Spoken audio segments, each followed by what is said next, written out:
What's up, guys? Oh, that card was something else. UFC 307 just wrapped up, and that main event was so crazy. Khalil Rountree proved to be a legitimate threat for Alex Pereira, and we just didn't know if he was going to be able to pull it off. Won the first 2 rounds, hurt Alex in the second round. It should be a knockdown, right? I mean, if he touches the ground with both hands, he's technically a grounded opponent, and if you're a grounded opponent because someone punched you in the face, that's a knockdown, right? But then Alex came back, paced himself very well throughout the fight, won off of the jab practically, and then entered the flow state in the 4th round. Just an amazing main event to a card that didn't really follow up as well, or didn't start off as well as the main event did. 307 was the worst card when it came to scorecards, or yeah, it was the worst fights when it came to judging the fights. What was it, 3 robberies? Is that a new record? And then 2 of the other fights like Austin Hubbard and Alexander Hernandez, and the Carla Esparza and Tecia Pennington fights had weird scoring there too. And it's always the same guys, man. Derek Cleary, every single time. Bro, he better not be there scoring Potieira versus Holloway. That fight could go to a decision, and we need some good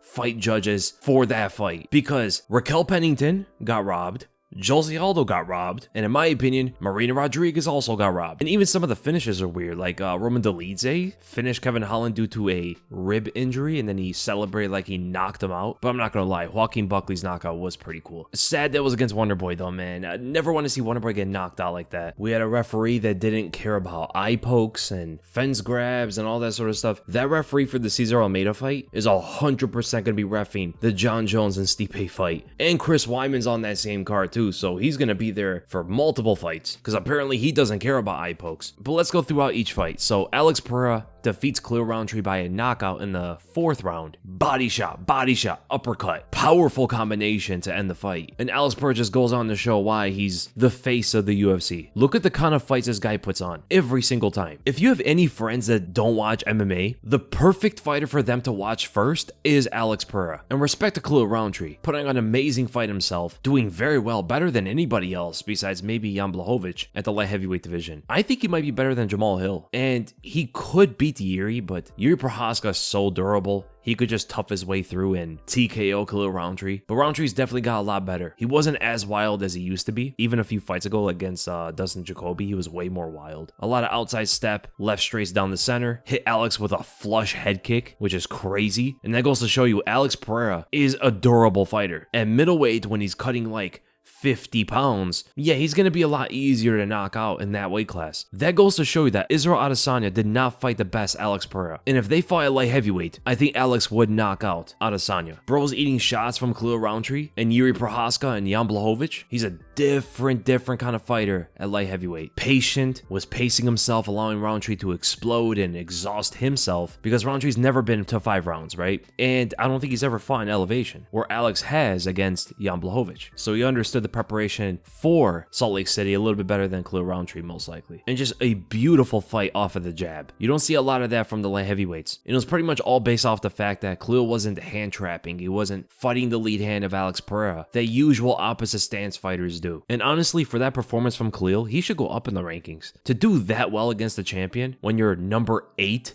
in the rankings, like, you should be bumped up a couple spots. But what's next for both these fighters? I think Alex needs to fight Magomed Ankalaev. And if Alexander Rakic beats Ankalaev, then heavyweight might be the next move. And as for Khalil Rountree, I would love to see him fight Jamal Hill. Let's put that fight back together, and I think Rountree wins. You guys see Jamal Hill yawning after the fight? And then Alex said he must have just woken up. Boom, that's another win against Jamal Hill. 2 in one night. And then we go to the co-main event. Julianna Pena defeats Raquel Pennington by a decision. There's no way Pena won this fight. Like, by the time this fight happened, I had to see what other people were thinking about the scorecards, because way too many questionable scorecards throughout the whole card, and I didn't even know if I was watching the same sport anymore, because there's no way that the judges saw the fight so differently. It seems like Raquel won the fight 1, 4, and 5, whereas Julianna won the 2nd and 3rd rounds. She had good takedowns, she got her back, but Raquel dropped her, hurt her some big shots, and the fight honestly was just better than we expected. Everybody was really down on this fight for obvious reasons, you know, but it was honestly one of the best fights on the card. So who should they fight next? It looks like Julianna is going to fight Kayla Harrison, but Julianna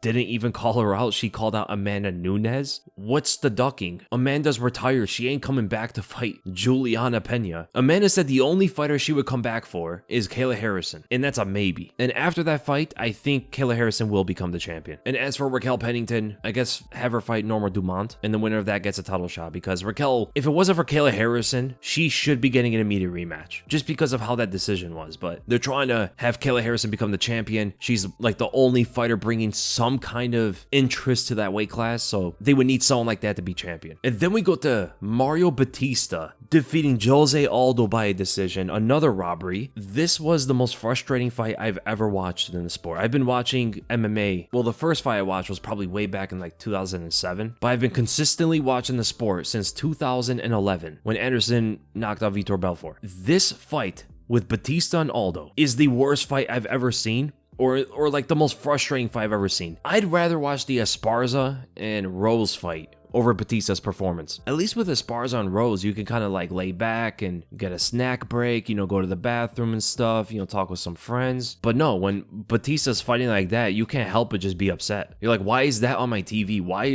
What are we watching? And especially against a legend. Jose Aldo 100% won that fight. There's no argument against that. Control time. Control time doesn't get scored. There is no control time because the striking wasn't equal. Jose Aldo clearly outlanded Mario Bautista, even if it wasn't like much. You know, he wasn't landing huge shots and rocking him. The fact that even cumulative impact was not equal means that control time never gets scored for that fight. Bautista beat Jose Aldo by anti-fighting. He was doing what he could do to not fight Jose Aldo. Hold him up against the fence, not getting takedowns, not striking against the fence with knees and elbows and stuff. He just held Aldo up against the fence. It's what you would do if like your friend, he was in a fight and you stepped in to hold the other guy up against the wall. That's what Bautista was doing to Aldo. You're not fighting him. You are stopping the fight. Bautista was stopping the fight with Jose Aldo. Aldo landed jabs in the third round. He landed some strikes here and there, whereas Bautista, I can't even remember a single strike he landed on Aldo in that round. I thought it was a clear 29-28 for Jose Aldo, and Mario Bautista was talking before the fight that he was going to make it a war and a domination of Aldo. You know, he wanted to make a statement with this legendary win against a legendary opponent. You had the opportunity to fight Jose Aldo, and that's how you try to beat him? Aldo should go up in the rankings after that fight. Bautista wasn't doing anything except not fighting Aldo. It was crazy. I've never seen a fighter win a fight by not fighting. And even if you go to the scoring criteria, Mario Bautista does not win at all. Effective striking is the first thing that gets scored for that round. Effective striking, effective grappling. Bautista didn't get the fight to the ground. He didn't get a submission, so there is no effective grappling on his side. He didn't outland Aldo on the striking, so Aldo wins the effective striking. Aggression and control time are not even scored because Aldo won on effective striking alone. They score that before they go to aggression and octagon control because the commentators, like, apparently they don't know that. The commentators were acting like, oh yeah, Mario Bautista won the fight. Here's the thing. If a fighter is winning a fight because they're holding the opponent up against the fence, then that other fighter should be rewarded for defending takedowns. That's only fair. How do you score control time and holding the opponent up against the fence and not score defense at that point? That's killing the sport. If another fighter can win the way Mario Bautista beat Jose Aldo, that will kill the sport. They need to bring back pride rules. Enough of the stalling stuff, man, and do a complete rehaul of the fight judges, of the fight scoring and all that stuff. A complete rehaul of all of it. The 10-point must system does not work in MMA like it does in boxing. And the reason why that fight was so frustrating was because everybody knew, after watching the fights before with horrible scorecards, everybody had a feeling that Jose Aldo was going to get robbed because that fight was most likely going to a decision, right? Bautista's a tough guy. He's durable. Aldo's not in his prime anymore, so the fight would most likely go to a decision. And everybody knew. Everybody thought Jose Aldo was probably going to get robbed if it goes to a decision, and it happened. That's why the fight is even more frustrating than it would be, because it's not just the Jose Aldo fight. It was the other fights before it too. The scoring on this card was absolutely egregious. Like the worst out of any card there's ever been. Multiple fights. Insane. If UFC 307 tells anybody anything, it's to change the scoring system. It's completely flawed. The fans don't like it. The fighters don't like it. The judges obviously don't even know what they're scoring. The commentators don't even understand it. Not all of them, you know, like Laura Sanko's pretty good with understanding it, but most of the commentators don't. Change the scoring system, man. And who should Mario Bautista fight next? Give him Tom Aspinall, man. No, I'm kidding. Give him Rob Font or something after that. And as for Jose Aldo, give him Corey Sandhagen. He should be rewarded for that win. He won that fight. And the crazy thing is, Bautista never was. Bautista's always been pretty fun to watch. You know, he's a good fighter. But as soon as he fights Jose Aldo, that's how he goes up in fights. I can't imagine if he fights Sean O'Malley and Peter Yan and these other guys. Nobody wants to see him fight any of the top fighters. And then we go to Roman Dolidze defeating Kevin Holland by a TKO due to an injury. And this fight was also strange with the broken rib. And Roman Dolidze was celebrating like he just KO'd him. I guess you could say the scramble caused the rib injury. And I guess that was because of Roman Dolidze. But it wasn't like he was trying to break the rib, right? It wasn't like he was trying to injure him. It was like one of those freak accidents during a scramble. And he did knee him in the head too, on accident, right? He landed a knee as he was trying to transition a little bit, move positions, but it was all off of Kevin Lee's inside leg kick, which was also questionable. Why would he throw an inside leg kick against a grappler at 185 pounds? These guys want to wrestle with him because they overpower him. That's how he's lost most of his fights at middleweight. And while Roman Dolidze was landing ground and pound, Kevin Holland was still talking to him and stuff, rib injury and all that. Kevin Holland's different, man. Kevin Holland's something else, and Roman Dolidze got his Brazilian Jiu-Jitsu black belt off of that win. I don't know what black belts even mean anymore. Alex Pereira got a black belt from a left hook knockout. Now Roman Dolidze gets a black belt for that performance. Not saying that he doesn't deserve a black belt, because he is a very good grappler. It's actually surprising he's never been a black belt, but after that performance is kind of strange. It's like maybe after a submission you give him a black belt, and I think after that win, Roman Dolidze should fight Paulo Costa or Brendan Allen. And as for Kevin Holland, he's better at welterweight. These guys are too big. He's also ranked at welterweight. Maybe he can fight the winner of Vicente Luque and Nick Diaz or Neil Magny. Then Kayla Harrison defeating Ketlen Vieira by decision. Not the performance that we expected from Harrison, but she looked strong. Got the takedown in the third round, full mounted her, and I can only imagine an Olympic judoka, gold medalist, how strong she felt on top. That base must have been crazy. But Vieira landed a good elbow, so not the craziest performance, but I still think that Kayla Harrison is going to become champion. So Kayla's next fight is going to be Julianna Pena, and as for Ketlen Vieira, maybe a rematch of the Reina Aldana. They fought back in 2019, so that'd be a good rematch. She got knocked out by Aldana, so I think it would be a pretty good rematch. Joaquin Buckley with an insane knockout, the first knockout of the entire card, which is kind of crazy. It was like 7 fights in before a single knockout happened. But he came out there as the well-rounded fighter, you know, shooting takedowns. He got a takedown early in the fight and lunging for those hooks like he's Iron Joaquin Buckley, you know, just Mike Tyson style peekaboo, lunging hooks from range as Wonderboy was chambering his kick to keep Buckley away. But the knockout sequence, he just rushed Wonderboy down and didn't even look at him, right? When he threw that big hook, he wasn't even looking at Wonderboy. He literally just swung and landed as Wonderboy again chambered the kick. He was stuck against the fence. He had nowhere to go and got knocked out. That's fighting for you, man. I can imagine Wonderboy's kicking himself for that because he's one of the best strikers we've ever seen in MMA. And to get caught like that is something you don't see from him too often, right? But when you bring a wrestling game, this is the difference. When you bring a takedown threat against Wonderboy, fighters have landed these kind of punches on him before, like Tyron Woodley, for an example. Landed those overhands from distance. But if you're just kickboxing with Wonderboy, you have no takedown threat. Buckley shot a takedown immediately in the fight, so he already established a takedown threat against Wonderboy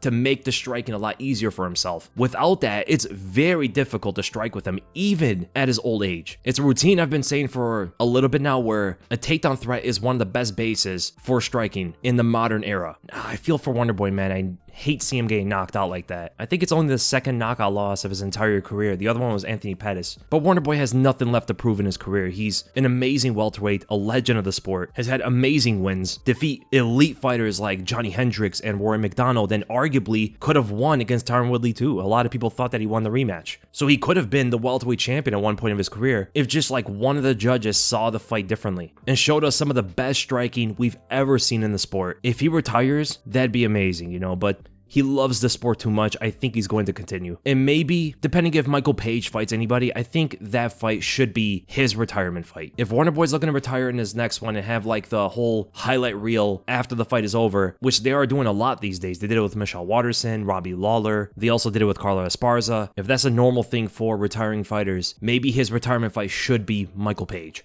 Because we all have to see that fight before they both retire, right? That is the fight the fans want to see. As for Buckley, he called out Kamaru Usman, which is a good call out because Usman's not fighting. Jack Della still seems to be recovering, and if Buckley wants to just fight often, that would be a good one, right? Usman already said he's willing to fight anybody, and Buckley was most likely happy to hear that because if Usman's willing to fight him and nobody else is calling out Kamaru Usman or able to fight Kamaru Usman, then might as well do the Buckley fight. I'd rather see Usman fight Jack Della, but if Jack Della's not ready to fight, then Buckley could be the next opponent. I like when fighters call out an opponent, and if he's the only one that wants to fight Usman, then might as well do the fight, right? Usman's also older, so there is a trend here with Joaquin Buckley's competition from Wonder Boy to Kamaru Usman, both out of their prime, both over the hill, but it's smart for him to get a title shot off of these big wins. And a lot of people were saying that Joe Rogan's commentating wasn't too great for this fight. I don't know. I thought it was way worse in the Marina Rodriguez and Iasmin Lucindo fight. Very one-sided commentating for Lucindo. Let's go into that fight. So Lucindo wins the fight by a split decision. 229-28 for her, 129-28 for Rodriguez. I thought it was a robbery. I thought Rodriguez clearly won the fight. But it's like one of those fights, I don't know if you guys ever had that, where you thought there was a clear winner, like there was a clear robbery of one of the fighters, and nobody else seems to think so. And you're kind of stuck thinking, wait, am I just seeing the fight wrong? Is everybody else, maybe I didn't watch the right fight, or they didn't watch the right fight? I don't know. That's kind of how I feel with the Rodriguez fight, because I thought she clearly won that fight. I thought she won the first and the third rounds clearly. Competitive fight, but I think competitive fights can also be a robbery because there are some competitive fights where it's clear who won still. Like Leon Edwards and Kamaru Usman. It was a competitive fight, right? It wasn't one-sided, but it was clear that Leon won the fight, right? Or Jose Aldo and Chad Mendes. Close fight, competitive, but it was clear that Jose Aldo won. If they didn't give him the decision, it would have been a robbery. That's kind of how I think of like the same logic with this Rodriguez and Lucindo fight because there was a knockdown in the first round. Clearly, Rodriguez wins that round, right? There's no argument for Lucindo winning that round because she got a takedown and did nothing with it. She got dropped momentarily. So first round, Rodriguez is 100%, right? Second round was Lucindo's. Rodriguez didn't really do much in the second round. Lucindo had like all the offense in the round. Clearly goes to Lucindo. Third round was competitive. That was the close round, but Rodriguez outstruck her everywhere, from distance, in the clinch, even off her back when she was landing punches when Lucindo was on top of her. Completely outstruck her in every aspect of the third round. But Lucindo did have a couple takedowns. She got stood up because she was stalling. That happened a couple times throughout the fight. And she had a partial heel hook that wasn't really in. Now that is the biggest thing that she did in the entire round, but does that trump the straight punches and the elbows that Rodriguez landed before the first takedown? Those are some clean elbows she landed. And punching her when she was in the heel hook too. She landed like 2 or 3 shots. And the thing about takedowns is the fighter still has to establish some kind of attack, right? Lucindo's attack, I believe, was transitioning. So the takedown counts for effective grappling, but it wasn't really anything. I don't know if it trumps the elbows and some of the strikes that Rodriguez was landing. So I thought Rodriguez won the fight. But the commentating during that fight was crazy, man. All of the focus from the commentators was on Lucindo from the first round to the third round. Only like toward the end of the third round was when they were talking about Rodriguez a little bit more, and the knockdown, of course. But before the knockdown, they were talking about like Lucindo being so wise, right? She's so intelligent. She starts throwing haymakers and gets dropped because of it. She's a pit bull in the clinch. That's what Rogan was saying. She's a pit bull in the clinch. But all she did was get body locks because Rodriguez was lunging with combos, and Lucindo just got the body lock takedown and really did nothing with it. One time she transitioned. Like you were thinking it was Khabib fighting out there or something, you know? Like ground and pounding their opponent, an actual like pit bull in the clinch, scrambling for the takedowns and just all that crazy stuff against the fence, but Lucindo wasn't doing any of that. I don't know. Yeah, so competitive fight, I enjoyed it. I thought Rodriguez's strikes looked really good. Lucindo had a good ability to control Rodriguez on the ground, right? Rodriguez only able to really get up because of the referee, which is great in my opinion. I don't like to see fighters just lay on the ground all the time. Whether that's Lucindo, whether that's Merab Dvalishvili, whether that's Muhammad Mokaev, or any of these fighters who like to sit on the ground on top of their opponents sometimes, the referee standing the fighters up is great for everybody.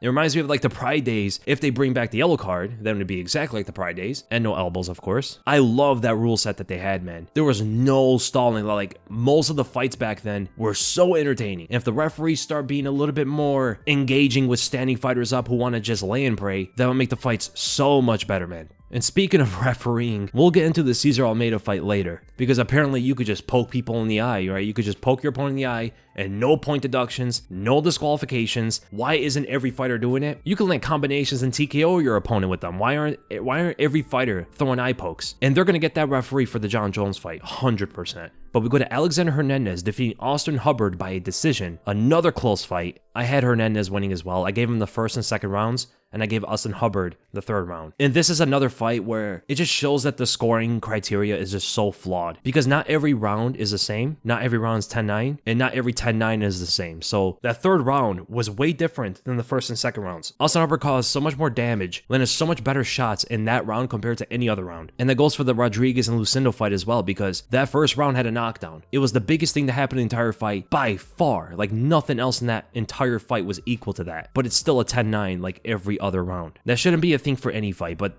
it just shows how flawed the scoring system is and why you keep getting these horrible scorecards too. But I did think Hernandez won the fight 100%. He landed some good shots in the first round, good right hands from distance as Austin Hubbard was throwing the front kick. It kind of reminded me of the Wonder Boy sequence with Joaquin Buckley, chambering the kick as the opponent is blitzing or trying to lunge in with a punch. And Hubbard also got hit by the right hand, but then later was landing good counter hooks. In that one combination, it was like a 3-punch combo with hooks through the spinning back kick to the body at the end. Great stuff by Austin Hubbard as Alexander Hernandez was starting to slow down a little bit. But it's not because his cardio is so bad or something like that, right? His cardio is really good. They were fighting in Salt Lake City, you know? And the fact that he even started slowing down in the third round a little bit, that's not really too much of an issue for any fighter. The elevation is so high compared to most other venues they fight at. But yeah, Hernandez had really good timing on the right hand. Austin Hubbard going for the takedowns, and he was setting them up to throw the knee sometimes. There was that one partial knee he landed, which is such a great technique for strikers because if they shoot in takedowns against a wrestler, the wrestler already has like a built-in sprawling instinct.